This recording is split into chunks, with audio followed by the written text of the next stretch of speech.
আসসালামু আলাইকুম। আমি এখন বানাচ্ছি দারুণ মজার একটা খাবার। এটার নাম হচ্ছে এগ ব্রেন মশলা ফ্রাই। দেখতে একদম মগজ ভাজার মতো, টেস্টটা অনেকটা সেই রকম, কিন্তু এটা কিন্তু মগজ না, এটা ডিম দিয়ে তৈরি। খুবই সহজ তৈরি করা, অসাধারণ স্বাদ। তো আসেন দেখি শুরু করা যাক। আমি এখানে আধা কাপ তেল একটু গরম করে নিয়েছি, খুব বেশি গরম না। এর মধ্যে আমি 1 চা চামচ আস্ত জিরা দিব। এইটাকে একটু হালকা নাড়াচাড়া করে দিব। চুলার জালটা আমি মিডিয়ামে রাখছিলাম, এখন লো আর মিডিয়ামের মাঝামাঝি নিয়ে যাচ্ছি। জিরাটা কিন্তু পোড়াবো না, জাস্ট জিরা একটু ফ্লেভার চলে আসে তেলের মধ্যে, তাইলেই হবে। এই আধা মিনিটের মতো ভেজে আমি এখানে প্রায় 1.5 কাপের মতো পেঁয়াজ কুচি আছে, এই পেঁয়াজ কুচিগুলো এর সাথে ভেজে নিব। অল্প আঁচেই ভাজবো, পেঁয়াজ সাথে পুড়ে বাদামি না হয়ে যায়, কিন্তু ভালো মতো সিদ্ধ হয়।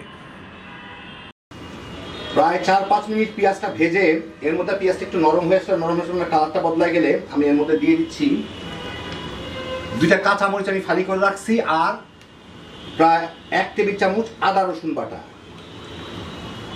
দিয়ে এর সাথে একটু ভেজে নিব। আদা রসুন বাটা পানিটা চলে যাওয়া পর্যন্ত অল্প আছে ভাজতেছি, প্রায় মিনিট 1.5 লাগতে পারে।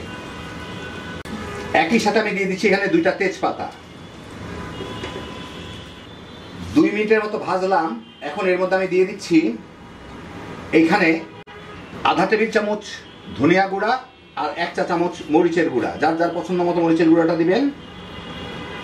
এর সাথে একটু নাড়াচাড়া করেই আমি এর মধ্যে দিয়ে দিই এইখানে 2টা টমেটো আমি ছোট ছোট কুচি করে রাখছি, ওটা দিয়ে দিব। সাথে একটু লবণ দিয়ে এইটাকে 3-4 মিনিট একটু ভুনে নিব, টমেটোটা যাতে কিছুটা নরম হয়। গরমকালের ফরমালিন আনা টমেটো সহজে গলতেছে না, 4-5 মিনিট জাল দিলাম, সেই জন্য আমি এর মধ্যে একটু পানি দিব। অল্প সামান্য একটু পানি দিয়ে, যাতে পেঁয়াজটা পুড়ে না যায়। এই রান্নায় কিন্তু পেঁয়াজটা কোনো অবস্থায় ভেজে বাদামি করা যাবে না। যাই হোক, এখন আমি এটাকে একটু ঢেকে জাল দিব, 2-1 বার নেড়ে দিব, যাতে টমেটোটা একটু জলদি গলে যায়। 5-6 মিনিট ভুনলাম, পানি দিয়ে মোটামুটি ভালোই গলে যায় টমেটোগুলা। নরম নরম হয়ে গেছে, পানিগুলো শুকিয়ে গেছে। এর মধ্যে আমি দিব একটু কাসুরি মেথি। এটা হচ্ছে মেথি শাক শুকনা, খুব সুন্দর একটা ফ্লেভার আসে। কারো কাছে যদি থাকে দিবেন, না থাকলে দিয়েন না, অসুবিধা নাই, জাস্ট ফ্লেভারের জন্য। এর সাথে একটু নাড়াচাড়া করে নিই, চেপে চেপে টমেটোগুলোকে একটু গলায় দিই।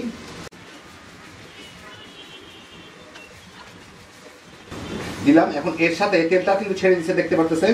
এর সাথে আমি সামান্য একটু পানি দিব, সামান্য, মোটামুটি ভালোই পানি দিলাম, প্রায় আধা কাপের উপরে। লবণটা একটু দেখে নিই, ঠিক আছে। এখন আমি এখানে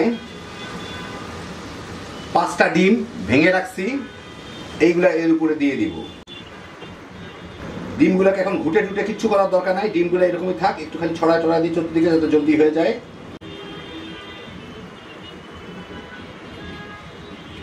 এখন আমি এটাকে ঢেকে 2-3 মিনিট জাল দিব, ডিমগুলো যাতে কিছুটা সিদ্ধ হয়ে যায়। 3-4 মিনিট পরে ডিমগুলো উপর থেকে দেখা যায় কিছুটা সিদ্ধ হয়ে গেছে। এখন এগুলোকে আমার একটু ভেঙে ভেঙে এর সাথে মিলাই দিতে হবে। খেয়াল রাখতে হবে ডিমটা যাতে খুব বেশি, কিছুটা কাঁচাও আছে, অসুবিধা নাই, টুকরা না হয়, একটু বড় বড় ধরনের টুকরা থাকে।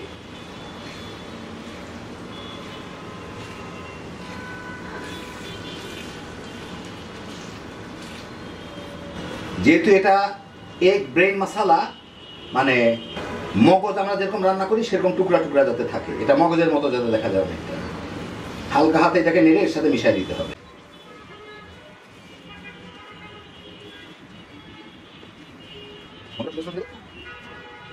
প্রায় হয়ে গেছে।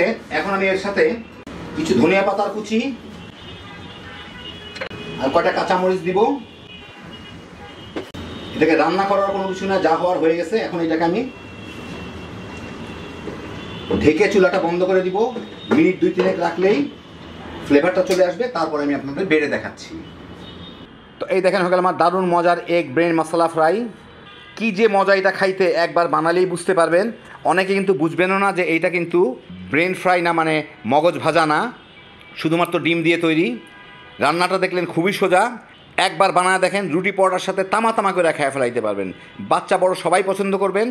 অল্প খরচে অল্প ঝামেলায় হ্যাপি জোশের একটা আইটেম, অল্প খরচে অল্প ঝামেলায় হ্যাপি জোশের একটা আইটেম। আল্লাহ আপনাদের সবাইকে ভালো রাখুন, সুস্থ রাখুন, নিরাপদে রাখুন। ইনশাল্লাহ বেঁচে থাকলে আবার দেখা হবে। ফি আমানিল্লাহ।